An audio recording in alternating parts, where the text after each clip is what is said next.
안녕하십니까. 암호화폐 정보를 전달해 드리는 닥터 비트맨입니다. 네, 평일의 시작 월요일에 아침이 밝아왔습니다. 어떻게 편안한 밤 잘 보내셨나요? 최근 지속되고 있는 시장의 답답한 모습 속에 그럼에도 지금까지 버텨온 투자자들의 경우는 크게 동요되지는 않고 있습니다. 이제는 떠날 분들은 거의 다 떠났다라는 것이겠죠. 정말 꾸준히 매집을 진행해야 할 때가 오지 않았나 싶은데요. 일단은 코인 마켓캡에서 메이저 탑10 코인들 가격 한번 살펴보도록 하겠습니다. 네, 일단 시가총액 1위의 비트코인의 경우는 전날 대비 0.23% 하락한 26,446달러대를 나타내고 있습니다. 이외에 이더리움은 0.16% 하락한 1,724달러대를 나타내고 있으며 6위의 XRP는 1.42% 상승한 0.48달러대를 나타내고 있는데요. 비트코인의 더미넌스, 이더리움의 더미넌스 각각 한번 살펴보게 되면 48.1%에 19.5%를 나타내고 있습니다. 그렇다면 과연 선물 투자자분들은 현재 포지션 어떻게 나누고 있는지 롱숏 비율 한번 확인해 보도록 하겠습니다. 네, 일단 비트코인을 먼저 보겠습니다. 네, 비트코인의 경우는 숏 포지션이 55%로 우위를 점하고 있습니다. 이더리움의 경우는 73.28%로 숏 포지션이 우위를 점하고 있으며 XRP의 경우는 롱 포지션이 58%로 우위를 점하고 있는데요. 달러 인덱스의 경우는 전날과 동일한 모습, 네, 환율의 경우는 0.23% 상승한 1280원대를 나타내고 있네요.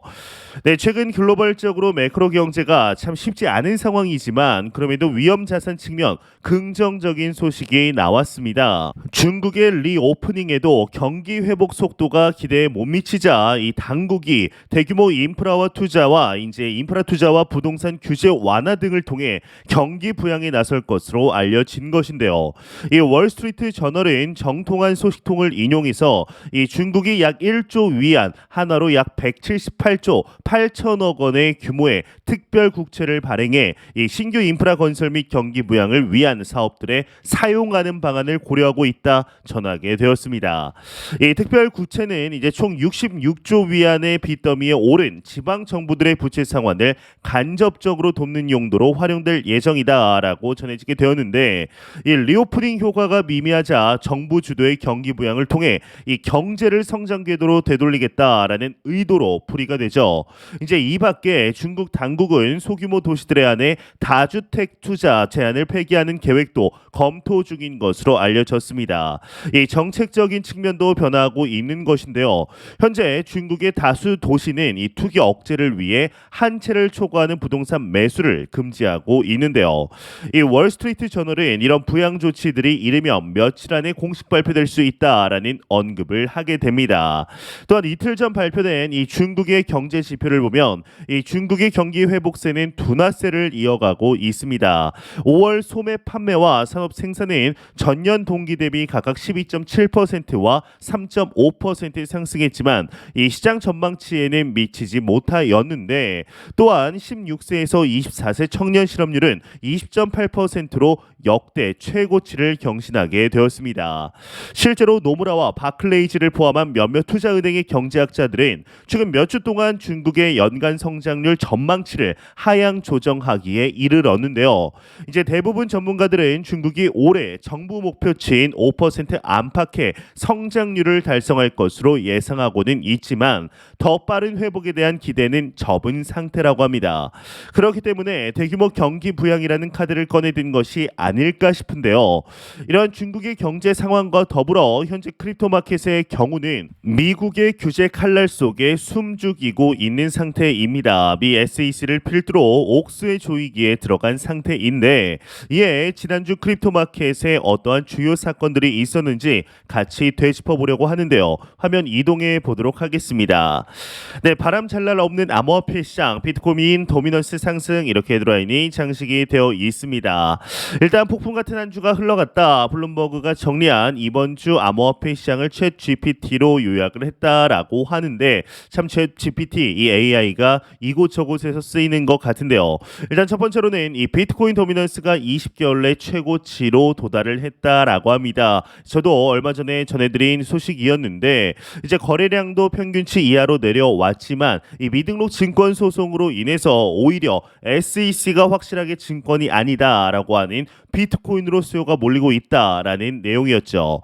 그러면서 인공지능 메타와 동떨어진 암호화폐 이렇게 내용을 보게 되면 25,000개 이상의 암호화폐 시총은 약 1조 달러인데 코인 마켓캡 기준 2021년 말 3조 달러의 3분의 1 정도라고 합니다. 그만큼 거래량도 시가총액도 가격도 많이 줄었다라고 볼 수가 있는데 이는 올해 인공지능에 대한 낙관론으로 투자자들이 확신을 갖게 된 엔비디아의 시총과 거의 동일하다고 합니다. 이제 암호화폐 비트코인을 포함한 25,000여 개의 시총 1조 달러가 엔비디아 기업 한 개의 시가총액과 거의 동일하다라는 것인데요. 이는 즉 암호화폐 시장이 오히려 성장 가능성이 상당히 많이 남아있다라고 볼 수가 있는 것이겠죠.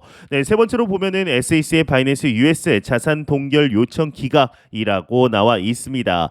이 SEC의 경우는 바이낸스 US가 법을 위반했기 때문에 자산을 동결해달라라고 법원에 요청했지만 이 연방 판사는 SEC의 요청을 들어주지 않았다라고 나와 있습니다. 이미 아시는 분들도 아시겠지만 이로 인해서 시장은 다시금 안도의 한숨을 내쉬게 되었습니다. 참 크립토 마켓에 보면은 위험 요소들이 그래도 어찌저찌 계속 유하게 흘러간다라는 것을 알 수가 있는데 이 암호화폐 관련 ETP 자금 유출 또한 이와 같은 또 맥락을 하는 것이겠죠. 암호화폐 관련 펀드들에서 순 유출이 증가하고 있다라는 것이고 이 하루 인베스트와 델리오 사태 또한 여러분들도 잘 아실 것입니다. 이 스테이킹을 통해 높은 이율을 주던 대한민국의 스테이킹 업체들이 갑자기 이러되 위험이 갑자기 증가를 했죠. 뭐 이제 델리오 같은 경우는 이제 천천히 상환한다라고 이야기가 나오고 있지만 이 하루 인베스트 같은 경우는 추가적인 소식이 나오지 않는 이런 중인데 이와 관련해서 추가적인 소식 나오면 바로 알려드리도록 하겠습니다.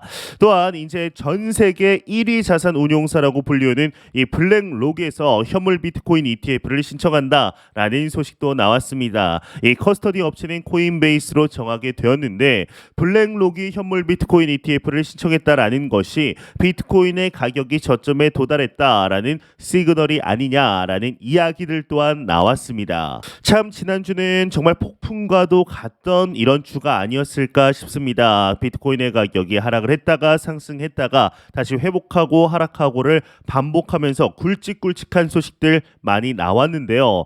참 이번 주는 또 어떻게 흘러가게 될지 한번 기대해 보도록 하겠습니다. 네, 이러한 시장 상황 속에 그럼에도 크립토 마켓은 현재 소폭 회복세를 보이면서 나쁘지 않은 소식들 꾸준히 나오고 있습니다. 이제 비트코인을 기준으로 기술적 분석 관점 중요한 인계점에 도달했다라는 소식이 나왔는데 자세한 내용 함께 보겠습니다. 네, 헤드라인을 보게 되면 비트코인 결정적 수준 회복 강세장 시작 가능성 헤드라인이 장식이 되어 있습니다.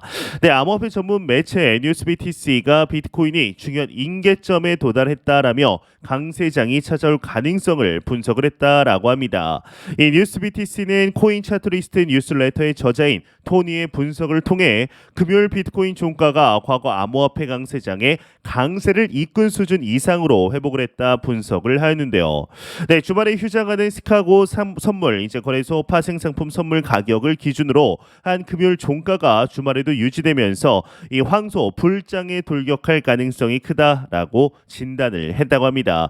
이 시카고 선물 가격 CME를 기준으로 한 이유는 대형 기관 투자가들이 비트코인 현물이나 암호화폐 거래소 비트코인 선물을 거래하지 않고 CME에서 거래하기 때문이다라고 하는데 이 분석 같은 경우는 비트코인 선물 가격이 종종 미드 BB라고 불리는 볼린저 밴드 기본 라인을 회복했다고 이게 차트를 통해 보여줬다고 합니다. 이 선은 20주 이동 평균선이라고 하는데 볼린저 밴드는 기본 라인을 기준으로 상한 및 하한 밴드를 설정하고 이 밴드는 시장 변동성에 따라 확장하거나 축소한다 이렇게 내용이 마무리되고 있습니다. 네, 이제는 정말 상승하는 모습을 보여주었으면 좋겠는데요. 이러한 소식과 더불어 이제 매일같이 나오는 리플 XRP 관련 소식 오늘도 또한 나왔습니다. 네, 현재 리플사의 경우는 미 SEC와의 소송으로 힘든 시간들을 보내고 있는 와중 그럼에도 긍정적인 소식들 지속적으로 나오고 있습니다. 예, 지지부진해 가는 소송의 흐름 속에 리플의 CEO이죠. 이 브래드 갈링 하우스에게서 SEC를 향한 울분 섞인 목소리가 다시 한번 나오는데 SEC가 현재 규제의 불명확성을 무기로 전 산업을 혼돈에 빠뜨리고 있다라는 언급을 하였습니다. 내용 같이 보도록 하겠습니다. 네, 리플 CEO 갈링하우스 SEC가 규제 불명확성을 무기로 전 산업을 혼돈에 빠뜨렸다 헤드라인이 장식이 되어 있는데요. 이 리플사의 CEO 브래드 갈링하우스가 이 SEC 힘먼 국장의 연설 문건이 공개된 뒤 SEC를 저격했다 보도가 나왔습니다. 최근 공개된 문건에 따르면 윌리엄 힘먼 전 SEC 기업금융국장은 지난 2018년 6월 야후 파이낸스가 주최한 금융 관련 서밋에서 이더리움 블록체인의 네이티브 토큰인 이더리움은 증권이 아니다라고 연설한 내용이 담겼는데 갈링하우스는 이 연설이 이후 SEC가 집행 조치를 통한 규제 명확성의 결여를 무기화했다라고 비난을 했습니다. 그는 리플과 자신을 상대로 한 SEC 소송을 슬프고 정치적 동기가 있는 과잉 행동이다라고 규정을 했는데 오히려 이렇게 돌려까는 거죠. 네, SEC가 명확하게 규제의 범위를 밝히지 않고 자의적인 행정 조치를 통해 리플 등 암호화폐를 공격하고 있다라고 주장을 한 것인데요. SEC는 증권인 리플을 등록하지 않고 발행 판매했다는 증권법 위반 혐의로 리플사와 갈링하우스를 제소해 재판을 벌이고 있다. 갈링하우스는 FTX 사태에 따른 SEC의 위기를 방어하기 위한 수단으로 코인베이스와 바이낸스에 대한 법적 조치를 사용하고 있다라고 공격을 하고 있죠. 네, 참 시간이 지날수록 SEC의 오만한 행동이 투자자 보호를 위해 행동한다라는 본인들과는 말은 다르게 오히려 투자자들을 힘들게 만들고 있습니다. 이게 뭐하자는 건지 싶죠. 그렇지만 이러한 행동들과 언행 그리고 모순을 이제는 우리만 알고 있는 것이 아닙니다. 미국의 고위 임원들을 필두로 SEC의 위원장 게리 겐슬러의 해임안까지 나오게 되는 등 이 혁신을 저해하지 않으려는 움직임들 또한 나오게 되는데요. 이에 리플의 소송이 이제 수일 내 결판이 날 것이라는 소식이 추가적으로 나왔습니다. 한번 내용 자세히 보도록 하겠습니다. 네, 헤드라인을 보게 되면 리플 SEC 수일 내 판결이 날 것이다. 리플 승소 시 XRP $10 돌파 가능 헤드라인이 장식이 되어 있습니다. 네, 지난 한 주 암호화폐 시장은 미국 당국의 암호화폐 규제 이슈와 연준의 연내 추가 금리 인상 예고 영향에 약세를 보이면서 이 톱10 중 XRP가 가장 큰 하락폭을 보였다라고 합니다. 그러면서 유투데이에 따르면 SEC 샌프란시스코 지역 책임자를 역임한 전 SEC 소속 변호사 마크 파겔은 SEC와 리플의 소송은 수일 내에 판결이 날 것이다 라고 예측을 하였는데 그는 트위터를 통해 판결이 지연될수록 법원은 판사의 결정이 대중의 반응 및 여론의 영향을 받았다는 일각의 주장에 힘에 실릴 것이다. 이는 시장에 더 큰 혼란을 야기한다. 사건의 복잡성 때문에 지금까지 결론이 안 나고 있지만 며칠 내에 이제 판결이 나올 수 있을 것이다라고 언급을 하였습니다. 이와 관련해 프로메티움 공동 창업자인 아론 카플란의 경우는 모든 것이 SEC의 유리한 상황을 가리키고 있다. SEC가 리플과의 소송에서 승리할 것이다 라고 인터뷰를 통해 이야기를 하였는데 이 워처그룹에 따르면 카플란은 현재 진행 중인 리플 사건의 사실관계가 LBRY 사건과 매우 유사하다라며 리플은 미등록 증권을 제공하고 판매했다 이렇게 주장을 하였습니다. 이 LBRY 사건 같은 경우는 아시는 분들은 아시겠지만 이 SEC와 LBRY 이제 미등록 증권 사건인 큰 카테고리는 비슷하죠. 하지만 LBRY 재단 측은 전혀 이 리플 측과는 다르게 대응을 하였습니다. 쉽게 말해서 이 재판에 판사가 제출하라고 한 증거들, 의견들도 전혀 제출을 안 했고 소송을 이어나갈 의지도 보이지 않았기 때문에 이 판사가 그냥 SEC의 승리를 하고 소송을 빨리 종결한 사건이죠. 이 리플과의 사건은 전혀 다른 맥락을 하고 있다라고 보셔도 무방한데요. 기존 증권법에 따라 암호화폐를 규제하는 것에 찬성한다라고 밝혔고 SEC가 암호화폐 기업이 준수해야 할 프레임워크를 명확하게 제시했다고 강조해 현재 크립토 업계 관계자들의 반발을 사고 있다라고 합니다. 그러면서 리플이 승리할 확률은 25%, SEC가 승소할 확률은 3% 미만이다. 미국 변호사 존 디튼이 팟캐스트를 통해 밝혔다라고 합니다.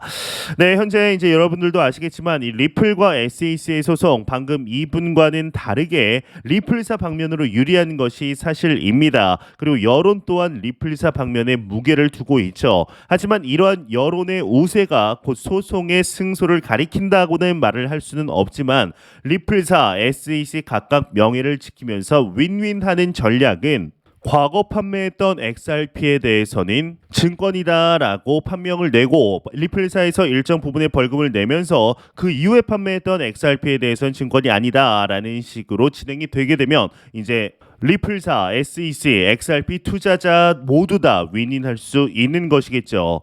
이제 이번 연도 안에 이 소송이 마무리될 것으로는 많은 분석가 전문가들이 예상을 하고 있는데 과연 앞으로 어떻게 진행이 되게 될지 한번 지켜보도록 하겠습니다.